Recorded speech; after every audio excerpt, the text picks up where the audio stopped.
There's a question about a woman named Anjali who held a press conference in front of the Lincoln Memorial to talk about her experiences meeting different ET races. Are you familiar with this at all? To some degree, but it is not necessarily relevant for us to comment on. Okay. So the next question is, if we are never alone, why do I feel so lonely? Well, first of all, your definitions about the idea of being on your own. The idea that you feel disconnected from things comes from definitions within you, whether consciously or unconsciously, that allow you to feel the idea or the experience of that disconnection, which can allow you to then experience being lonely.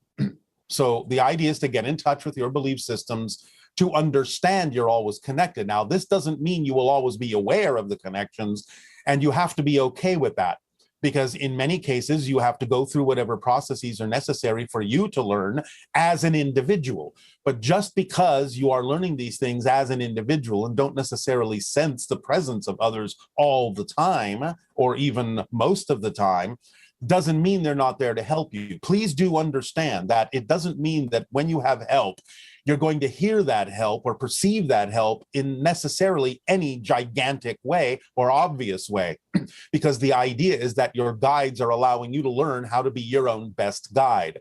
So they will guide you with subtlety. They will guide you with whispers. They will guide you with synchronicity and suggestions that you may even think are your own, in your own thoughts, in your own mind. So you are never really alone, but the idea is that you're always given the privacy and the independence to function as your own best guide. So just know you're not alone, but let it be okay for you to not always sense the presence of others, because that might interfere with your ability to strengthen your own self and get in touch with your own powers to create the reality that you truly prefer. I remember one time you talked about the idea of the word alone and how it actually also represents the idea of all one. Yes. So again, it's about definitions, it's about perspective, and it's about understanding how to use those definitions to create the atmosphere and the environment in which you can thrive while not necessarily being held by the hand constantly. So the idea, you could always ask yourself, am I thinking of myself as being alone, or am I remembering that we're all one? Yes, and also, again, many people on your planet may experience the concept of loneliness because, again, they have insistences on how things should happen in their life, and when they don't see it, they give it a negative definition.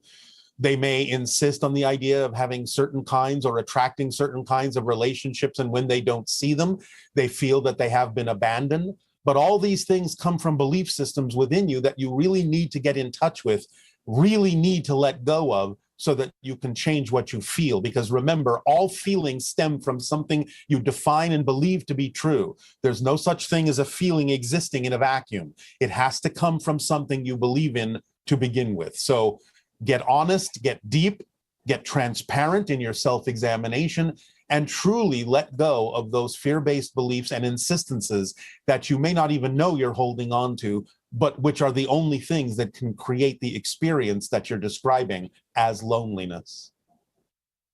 You think you're missing something in your belief system. What's the difference between like being your true vibration and people who are popular or charismatic? Is there a relationship between that and individuals who may not be quite that way and often feel alone because they're lonely because they're not attracting lots of friends? All right. Well, again, there's insistence in that definition, and you've kind of mixed several definitions in there into one thing. You don't have to necessarily attract a lot of people to be on your true vibration. In fact, there are some people who don't attract people at all because their true vibration is to experience and examine and investigate things more on their own than with others. But the idea is that what you're referring to as charisma is just a particular kind of experience that goes with some people being in their true vibration. And not always do people have to be in their true vibration to attract others into their lives in great quantities. It depends on what lessons they have to learn by the reflections that others may bring into their reality with them. So the idea or the measure of being in your true vibration is not necessarily represented by the idea of popularity or charisma. It's really just what is correct and relevant for you to experience that allows you to become more of your true self. And remember, some people will experience the idea of attracting many people, sometimes even to, shall we say, disguise things within themselves that they don't want to look at by distracting themselves, by surrounding themselves with a lot of people, so that they don't have to pay attention to the things they don't want to look at within themselves. So you can't always tell, just because they may be attracting a lot of people, whether they're doing that for a positive or a negative reason. Okay. Can you suggest how to differentiate between negative synchronicities and challenges, which are part of our excitement? For example, if traveling by car somewhere is part of your excitement and your car doesn't immediately start, but after a lot of time and effort, your car actually does start, have you ignored a negative synchronicity, or have you successfully managed a challenge as part of your excitement?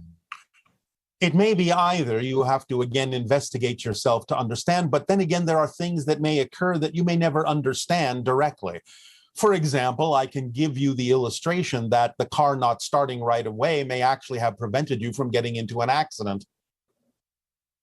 So you have to look at it from a number of points of view, but also don't look at it too hard.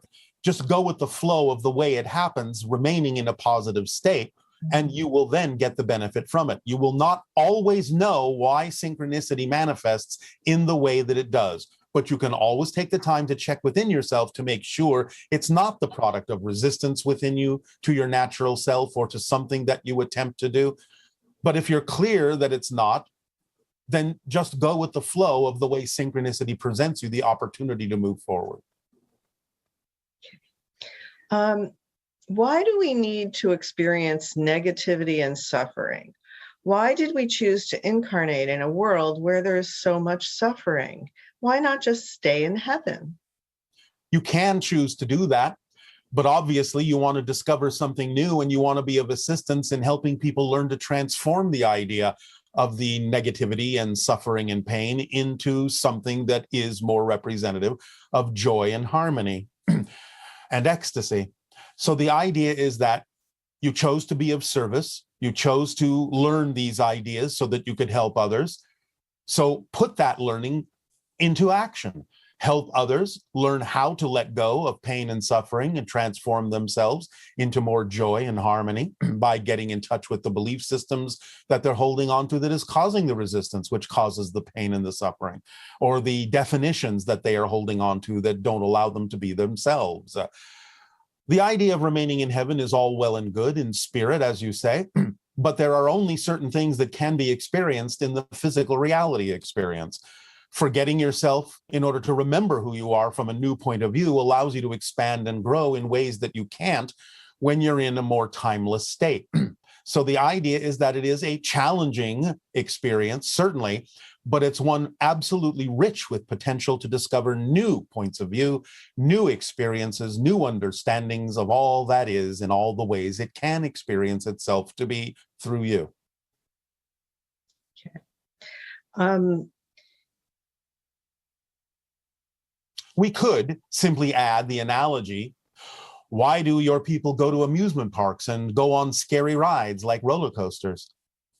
It challenges them to get in touch with whatever it is that may be representative of fear, so they may, under a controlled situation, have more ability and effectiveness at transforming that fear because they come out all right on the other end.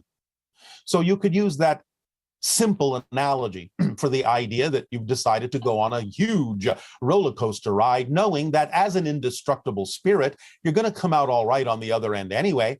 But in the meantime, you have different purposes for having chosen to be where you are, and most of them have to do with helping others learn how to transform things in more positive ways, along with you learning that lesson as well.